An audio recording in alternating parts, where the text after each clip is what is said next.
Gur míle maithagad Siobhán as ucht bhfuil incon cúpla ceiste reigert.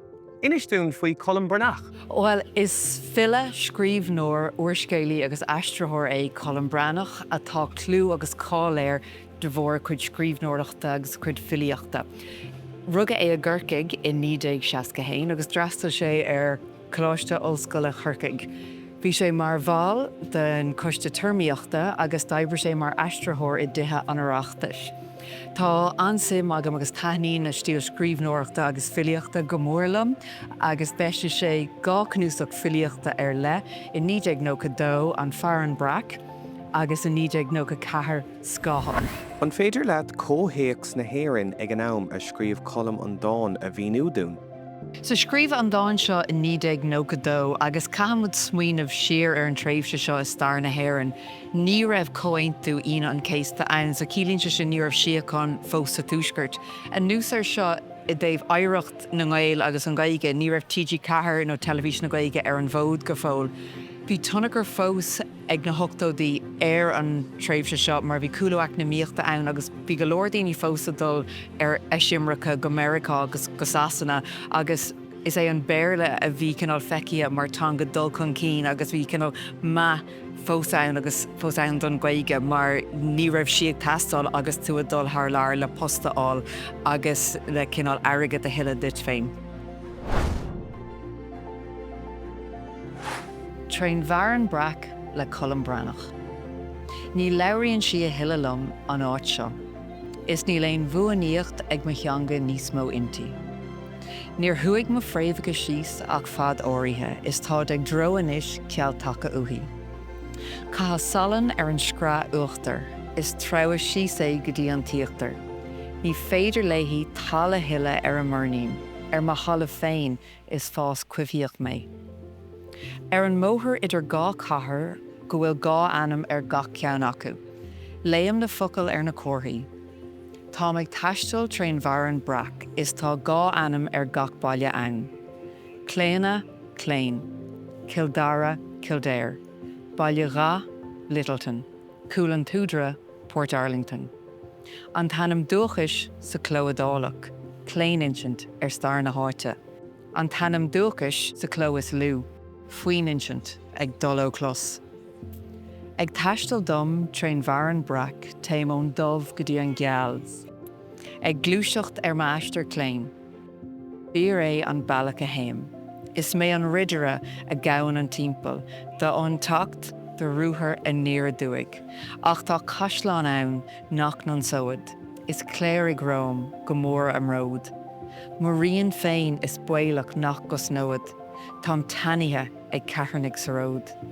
Idir gá rá, idir gá ocail, idir gá anam, idir gá aigna, idir gá áit, idir gá theanga a catham a héal, idir gá héal. Cad is brí leis an tedal Train Fearan Brac? Massam go brí láidir ag an tedal seo Train Fearan Brac. In sin sé dúin ghfuil aistear ar siúl. Aistear beidir pásanta an ile, ghfuil boga I gceist. Beidir gur aistear tríd na tíre atá ann. An féidir míú a thuairt dún ar bhirsa a héan. Well, I bhirsa a hain, in sin an fila dúin faoin ábhar atá I gceist leis an Dáin agus tá oscailt splóideach ann leis an géad lína ní labhraíonn si a hiilelumm. Tá sé hena féin a chur an léthóir ag ceistú céhí, céin fá, bhfuil brí ann agus tuigim ón bhirsa seo ní duine atá ann, tá sé duine pásan tú ar an tír, ar an tanga, ar an gultúir atá ann agus in sin sé agus mííonn sé dúin an cinál gá héal atá ann. Luann sé an focail salan ann agus tuigimid le salan má chuireann tú salan ar an talamh nach míad mór an ag fás ann, níl bara ann don cultúr, níl sé taú leis an cultúr agus úsáidann sé an adiaal chealamh cumá mo halamh mo tríd síos an céad bhirsa ag léir dúin gur aistear pásanta atá ann don ile. An féidir míú a thuairt dún ar bhirsa dó?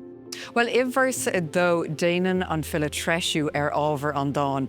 Tuigim ón dara bhirsa go bhfuil gá héal ag eistan seo. Cílíonn sé sin go bhfuil gáchultúir difriúil ann, go bhfuil féinúlacht i gceist an seo, agus úsáideann sé cóirí bóthra sa bhirsa seo leis an gunceap seo a léirú dúin. Mar atá eolalas agan ó bhóithre na tíre seo agus cóirí na tíre seo is as béarla agus as gaige atá na cóirí seo. Ach, sa bhirsa seo tá sé rá céim fá nach bhfuil túsáte ag ar dan go dúchas an gaige, céim fá gur bé an béarla atá túsáte tugadó ar an cótha sin.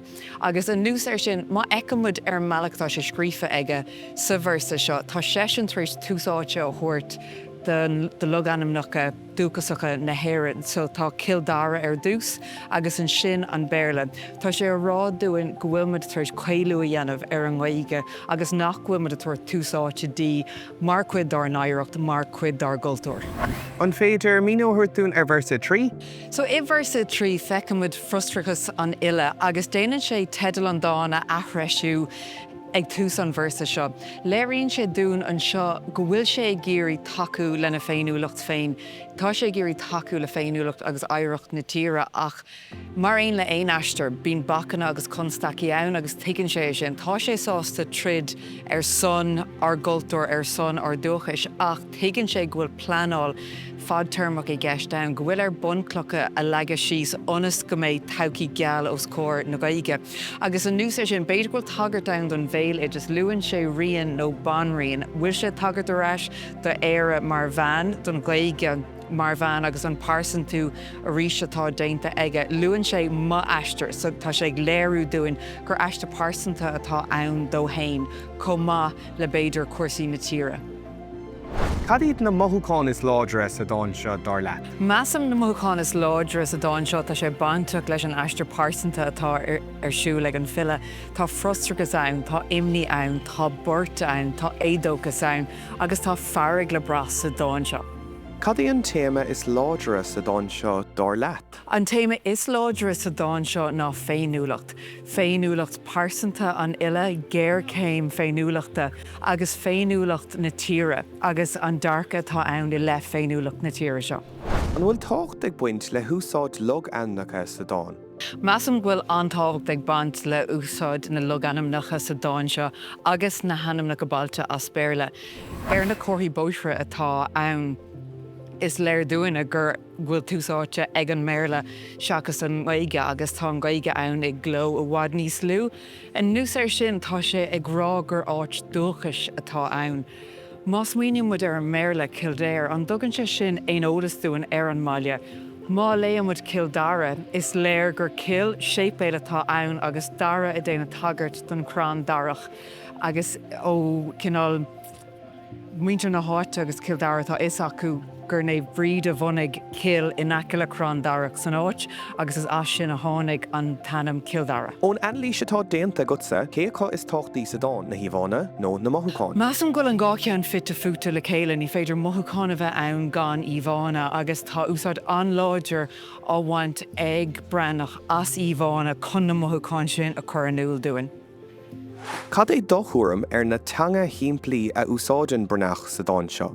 So measam gur technic anéifichtach atá an úsáid ag an bhile an seo leis an tanga siimplí gunta atá an úsáid aige. Tá sé chuir leis an dáíireacht atá ann leis an topic atá faoi bhráid an seo. Níl sé gúsáid cinál tanga rómánsúil chun stadas na gaige féinúlaach na tíre a churanúil agus measam ach go háirí tá sé seo le bra bhirsa cethir nuair atá gá agus athrá an úsáid aige, gá anam gá áit agus mar sin de agus measam go gcuireann sé mar dúirt méid an dáíireacht atá bainteach leis an topic seo inúil den léithir. Cén tuiscint atá gut ar an tiombail lárnach den Bharan Brac, an meafar atá ann? Cínta is meafar atá ann le tedal an dáin agus atá fit a futa tríd an dáin.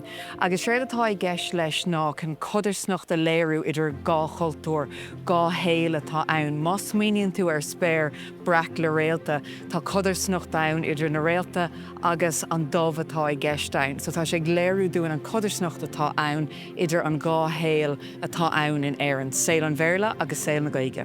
Den chuirsí is ar obair an ile I drí bhocail. Unric, Spragúil agus Macnamhach. An málaat an dáin seo?